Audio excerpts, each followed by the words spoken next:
Meus irmãos, a paz do Senhor. Meus queridos, vamos à nossa leitura bíblica deste sábado. Amanhã, permitindo o Senhor, estaremos estudando essa lição, que é a lição de número 12, em nome do nosso Senhor Jesus Cristo. Pois bem, irmãos, a leitura hoje sugerida está no capítulo de número 41, os versículos de 1 a 2, que nos dizem assim: Poderás pescar com anzol o Leviatã? Ou ligarás a sua língua com a corda? Podes pôr uma corda no seu nariz? Ou com um espinho furarás a sua queixada? Pois bem, irmãos, aqui Deus continua as suas perguntas a Jó. No capítulo anterior, Deus humilha Jó praticamente, porque mostra para ele que nem sendo o homem mais poderoso do mundo, poderia salvar a própria vida. Poderia salvar a própria alma. Enfim, aqui Deus vai tratar de uma outra questão. Porque nesse ponto, principalmente nessa palavrinha aqui, esse animal apresentado aqui pelo escritor sacro, pelo poeta que está narrando esse texto, o personagem Leviatã, alguns teólogos, a maior parte dos teólogos vão dizer que esse Leviatã é um crocodilo do Nilo, um crocodilo grande, 4, 5, 6 metros de comprimento e tal, esse animal gigantesco. Porém, tem um problema aí nessa leitura, tem um problema nesse entendimento. Por quê? Porque o texto fala sobre ligar a sua língua com cordas. E crocodilo não tem língua. Nem crocodilo, nem jacaré, ninguém dessa espécie tem língua. Certo? Então, eles tentam, de alguma forma, esticar de um lugar, puxar de outro, tudo isso para evitar o seguinte. Outra parte de teólogos, alguns outros teólogos, vão citar, entre eles o Champlin, vão citar o seguinte, dizendo que, na verdade, esse Leviatã, ele é uma figura mística, ou uma lenda local, uma história de um grande monstro que era esse ser, que tinha a aparência de um crocodilo. Avancemos um pouco mais. Nos versículos de número 19 e 20 diz o seguinte, desse mesmo capítulo, diz o seguinte: da sua boca saem tochas, faíscas de fogo saltam dela. Versículo 20. Das suas narinas procedem fumaça, como de uma panela fervente, ou de uma grande caldeira. Ou seja, é um bicho que soltava fogo pela boca e que soltava fumaça pelas narinas. É um animal que não existe. Na natureza, isso não existe. Então, do que se tratava? Tratava-se de uma figura mística. Tratava-se de um tipo de espírito, de um animal lendário, desse mundo místico dos antigos. Para nós, irmãos, parece um tanto quanto irrelevante. Só que para Jó isso era relevante. Jó conhecia isso. Jó entendia disso. Sendo ele um estudioso, ele entendia disso. Ele sabia disso.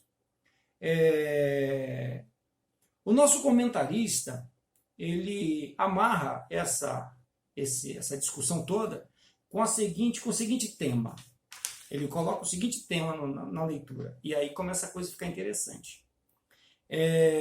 Pode alguém discutir com o Todo-Poderoso? Pode alguém discutir com o Todo-Poderoso? Pode alguém chamar Deus para um debate? Falar assim, vamos conversar, porque eu acredito que eu estou certo. Você acredita que você está certo. E eu vou te convencer que você está errado. É possível isso? Pode alguém debater desse jeito com o Todo-Poderoso? A questão, irmãos, é que o que Deus está tratando com Jó é que Jó acredita em Deus, acreditava em Deus, mas ao mesmo tempo também Jó dava crédito a certos mitos que existiam na sua cultura. O que Deus estava mostrando para Jó é que era independente desses mitos, independente de os lugares onde esses mitos atuariam. Lembra que no passado, os chamados deuses sempre tinham figuras de animais e sempre eram muito grandes, eram monstruosos, eram animais gigantescos, mas sempre com figura de animais. E esses animais, essas figuras, esses tais deuses, eles dominavam determinados lugares geográficos, uma montanha, um vale, uma cachoeira, um rio, um pedaço do mar, né? E assim vai. Então, o que Deus está mostrando para Jó aqui é que não dá para comparar esses chamados deuses de Yahvé, de Jeová. Não dá para comparar. Não dá para comparar. Deus é infinitamente maior. Por quê? Porque Deus é realidade, Deus é verdade. Qual a diferença de Deus, de Yahvé, de Jeová, para esses pseudos deuses? A diferença é que Yahvé, ele é Deus de relacionamento. É um Deus que está preocupado não em fazer espetáculo, não em fazer shows da fé, não em fazer grandes milagres para atrair as multidões e atrair atenção para si. É um Deus que está preocupado em entrar em contato com a sua vida e no cotidiano da sua vida relacionar-se com você e você ir se tornando cada vez mais amigo dele, cada vez mais próximo dele. É isso que ele busca. É atrás disso que ele vai. Esse é o trabalho do nosso Deus. É assim que ele age. Diferente desses tais deuses que são citados no Velho Testamento, que estavam preocupados em punição, em destruição, em grandes catástrofes, em grandes espetáculos. Não é o caso do nosso Deus. Tudo bem, tudo isso seria irrelevante se isso tivesse continuado só lá e tivesse encerrado. Mas infelizmente não. Ainda é comum, nos nossos dias, ainda é comum encontrar crentes que acreditam em feitiçaria, que acreditam no poder da macumba, que acreditam no poder da inveja, no poder do olho gordo, seja lá o que isso significa, que acredita no poder de espíritos que podem destruir as suas vidas, de espíritos que vão se aproximar das suas vidas para causar dano, para causar prejuízo, para atrasar a vida deles. Existem espíritos desligados de Deus? Claro que sim. Mas alguns deles, ou um deles, vamos pegar aquele que seria enumerado pela maioria das pessoas como o maior de todos os espíritos, o maior, o inimigo de Deus. Quando eu falo o inimigo de Deus, você se lembra de quem? Pois bem, esse tal inimigo de Deus, percebe que na mente de alguns crentes, esse camarada é um Deus. Em que sentido? Ele tem onipresença, ele tem onipotência e ele tem onisciência. Ele pode tudo, ele conhece tudo e ele pode estar em todos os lugares. Porque em todo lugar ele pode estar fazendo alguma coisa para atrapalhar a vida dessa pessoa, a sua vida, a vida de alguém. Ele pode estar agindo, então ele tem poder além de Deus. Deus não consegue controlá-lo, Deus não consegue dominá-lo, Deus não consegue subjugá-lo. Então ele passa a perna em Deus, ele engana Deus e ele alcança a nossa vida e ele faz coisas loucas com a nossa vida. Ele faz com que eu caia em adultério, ele faz com que eu roube alguém, ele faz com que eu faça coisas que vão entristecer o coração do Senhor. As pessoas de fato acreditam nisso, irmãos. Essa confusão de conhecimento existe no nosso meio e é disso que Deus está falando com Jó. Quando ele fala da figura do Leviatã, ele está falando de um monstro que era o maior de todos os monstros dos dias de Jó. Qual é o maior de todos os monstros dos nossos dias? De hoje, qual é o maior de todos os monstros? Então, esse monstro, esse Leviatã aí, as pessoas acreditam que é mais poderoso do que Deus. Aí você pode falar assim, não, Deus ele é mais poderoso, tá? Mas de quem as pessoas mais têm medo? A quem essas pessoas mais temem? Tem um monte de gente que está com Deus, que diz estar com Deus. E aí a gente tem que botar aqui muitas aspas, né? Tem algumas pessoas, olha, irmãos, quase a metade do povo que se diz de Deus está com Deus, ou está procurando Deus, ou quer andar com Deus, com medo do diabo, com medo do inferno, com medo de olho gordo, com medo de inveja, com medo de macumba, com medo de feitiçaria. São pessoas que não comem determinada comida porque têm medo de estar enfeitiçada. Não comem, não bebem determinada bebida porque têm medo de estar enfeitiçada. Não compram determinada roupa, não compram determinado carro, moto, seja lá o objeto que for, porque tem medo de estar enfeitiçado. Acreditam que os feitiços, o poder do maligno, ele vai entrar nos objetos e quando a pessoa toma posse desse objeto, o feitiço vai pular de lá de dentro e vai alcançar a vida dessa pessoa e vai destruir essa. Eu não sei o que é mais fantasioso. Eu não sei o que é mais insano. Mas, enfim, é a crença popular. Então, a mesma importância que essa mentirada tem nos nossos dias, porque as pessoas acreditam nessa patuscada, nesse embrulho aí de religiosidade, as pessoas acreditam nisso ainda, infelizmente, a mesma coisa acontecia nos dias de Jó.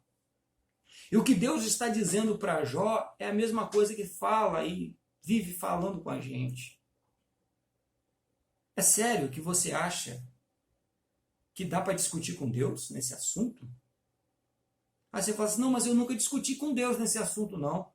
Eu não discuto com Deus, eu não acho que eu vou ganhar Deus na discussão, não. Você acha que você vai ganhar Deus na discussão quando você acredita que Deus é Deus, mas que o diabo também é poderoso, né? E não dá para dar mole, não. Quando você acredita que Deus é Deus, Deus é inatingível. Mas que o diabo também é poderoso, é poderosão. O diabo o diabo, é Satanás. Satanás né? Ele pode fazer miséria, grandes coisas. Irmãos, o diabo é usado por desculpa, ou como desculpa na boca de muita gente que insiste em viver na vida de lixo que escolheram viver. Na mentira, na corrupção, no adultério, na ladroeira, no engano. São pessoas que escolheram viver assim. São pessoas que querem viver assim. E aí querem botar a culpa no diabo. Mas e Deus? Deixou de ser Deus por causa disso?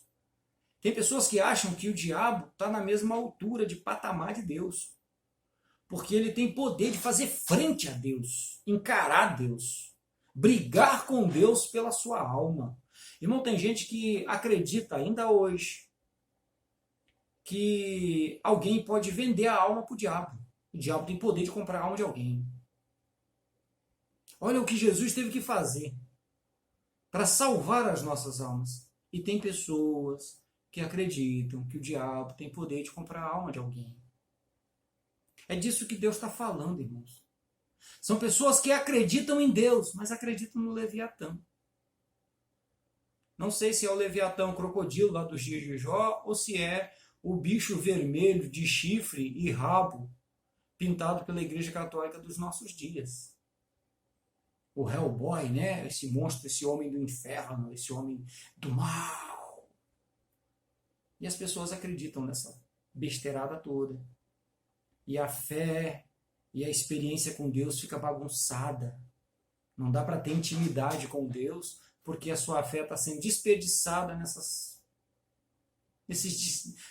distrações. Vamos colocar assim.